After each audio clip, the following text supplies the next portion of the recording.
ইরানের মাটিতে হামলা করে যেন নিজের পায়ে নিজেই কুড়াল মারল যুক্তরাষ্ট্র। আহত বাঘ যেমন শেষ মুহূর্তে ঝাঁপিয়ে পড়ে, তেমনি পাল্টা আঘাতে গর্জে উঠেছে তেহরান। হামলার জবাবে মধ্যপ্রাচ্যে থাকা মার্কিন ঘাঁটিগুলোকে টার্গেট করেছে ইরান। ইতোমধ্যেই ড্রোন ও ক্ষেপণাস্ত্র ছুড়ে সৌদি, কাতার সহ মধ্যপ্রাচ্যের 5 দেশে থাকা মার্কিন ঘাঁটিতে ভয়াবহ হামলা চালানো হয়েছে। 28 ফেব্রুয়ারি ভোরে ইসরায়েল ও যুক্তরাষ্ট্রের বিমান বাহিনী একযোগে ইরানে ক্ষেপণাস্ত্র হামলা চালায়। এরপরই পুরোদস্তুর খেপেছে ইরান। দেশটির সশস্ত্র যোদ্ধাদের দল IRGC ইতোমধ্যেই ইসরায়েল সহ মধ্যপ্রাচ্যে ছড়িয়ে থাকা মার্কিন সামরিক ঘাঁটিগুলোতে প্রথম দফার ড্রোন ও ক্ষেপণাস্ত্র হামলা শুরু করেছে। তেহরান সাফ জানিয়ে দিয়েছে, তাদের মাটিতে আঘাতের পাল্টা জবাব হবে অত্যন্ত কঠোর এবং লক্ষ্যবস্তু হবে প্রতিটি মার্কিন আস্তানা।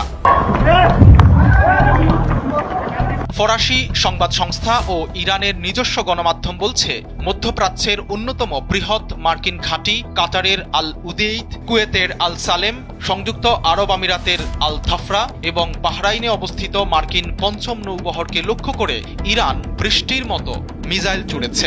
এই ঘাঁটিগুলো বছরের পর বছর ধরে ওই অঞ্চলে মার্কিন আধিপত্যের প্রতীক হিসেবে কাজ করে আসছিল, যা এখন ধ্বংসের মুখে। যুক্তরাষ্ট্রের জন্য এই হামলার ক্ষয়ক্ষতি হতে পারে অপূরণীয়। আল জাজিরার মানচিত্র অনুযায়ী এই অঞ্চলে বর্তমানে 19টি সক্রিয় সাইটে অন্তত 40 থেকে 50 হাজার মার্কিন সেনা অবস্থান করছে।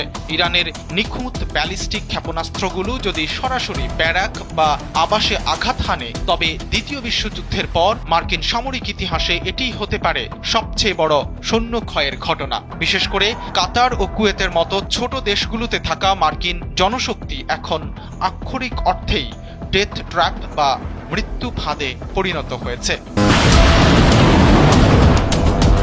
ইরান গর্জে ওঠায় সামরিক সরঞ্জামের দিক থেকে বড় ধরনের ধস নামার সম্ভাবনা রয়েছে যুক্তরাষ্ট্রের। কাতারের আল উদেইদ ঘাঁটি থেকে পুরো মধ্যপ্রাচ্যের বিমান অপারেশন নিয়ন্ত্রণ করা হয়। এখানে হামলা মানে আমেরিকার আকাশ পথের নিয়ন্ত্রণ হারিয়ে ফেলা। একইভাবে বাহরাইনের নৌ ঘাঁটি ক্ষতিগ্রস্ত হলে পারস্য উপসাগরে মার্কিন যুদ্ধজাহাজগুলোর নিরাপত্তা পুরোপুরি ভেঙে পড়বে।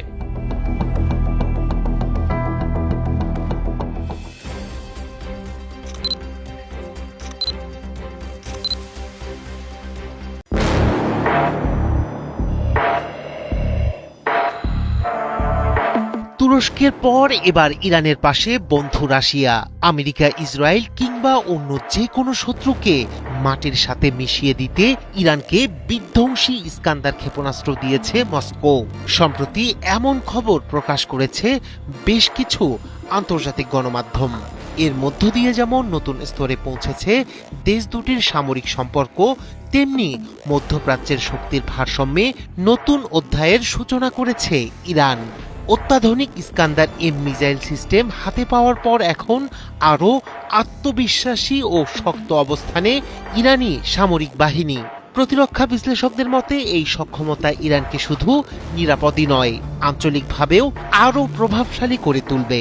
রাশিয়ার তৈরি ইস্কান্দার ক্ষেপণাস্ত্রকে কেন এত ভয়ঙ্কর বলা হচ্ছে, এই প্রশ্ন এখন মধ্যপ্রাচ্যের নিরাপত্তা বিশ্লেষণের কেন্দ্রে। বিক্ষোভের আগুনে পুড়ছে ইরান। এর মধ্যেই খামেনি প্রশাসনের মনোবল ও শক্তি চাঙ্গা রাখতে অত্যাধুনিক অস্ত্র নিয়ে তেহরানের পাশে দাঁড়িয়েছে মস্কো। আলোচনার কেন্দ্রে রয়েছে রাশিয়ার তৈরি অত্যাধুনিক ইস্কান্দার এম মিসাইল সিস্টেম, যা এরই মধ্যে ইরানের কাছে সরবরাহ করা হয়েছে বলে সামরিক ও কূটনৈতিক মহলে জোর আলোচনা চলছে। মধ্যপ্রাচ্যের প্রতিরক্ষা সমীকরণে একটি বড় পরিবর্তন হিসেবে দেখা হচ্ছে এই পদক্ষেপকে। ইরানের হাতে সম্ভাব্য এই মিসাইল সিস্টেম আসা শুধু একটি সামরিক উন্নয়ন নয়, বরং আঞ্চলিক প্রতিরক্ষা সমীকরণে একটি মৌলিক পরিবর্তনের ইঙ্গিত। ইস্কান্দার এম মূলত একটি স্বল্প পাল্লার ব্যালিস্টিক ক্ষেপণাস্ত্র ব্যবস্থা, যার পাল্লা প্রায় 500 কিলোমিটার। তবে শুধু দূরত্বে সীমাবদ্ধ নয় এর শক্তি। উচ্চ গতিতে চলার সময় মাঝ আকাশেই গতিপথ পরিবর্তন করতে সক্ষম এই ক্ষেপণাস্ত্র, যা একে প্রচলিত ব্যালিস্টিক মিসাইলের চেয়ে আলাদা করে তোলে। এর আরেকটি গুরুত্বপূর্ণ বৈশিষ্ট্য হলো নিচু দিয়ে উড্ডয়ন। ইস্কান্দার অনেক সময় রাডারের চোখের নিচ দিয়ে এগিয়ে যায়, ফলে শত্রুপক্ষের আগাম সতর্কতা পাওয়ার সময় কমে যায়। পাশাপাশি এতে ব্যবহৃত হয়েছে উন্নত কৌশল এবং ইলেকট্রনিক কাউন্টার মেজার, যা শত্রুর আকাশ প্রতিরক্ষা ব্যবস্থাকে বিভ্রান্ত করতে পারে। সামরিক বিশ্লেষকদের মতে যে কোনো প্রতিরক্ষা ব্যবস্থা ভেদ করার দাবি বাস্তবসম্মত না হলেও ইস্কান্দার বর্তমান বিশ্বের অন্যতম অপ্রতিরোধ্য মিসাইল।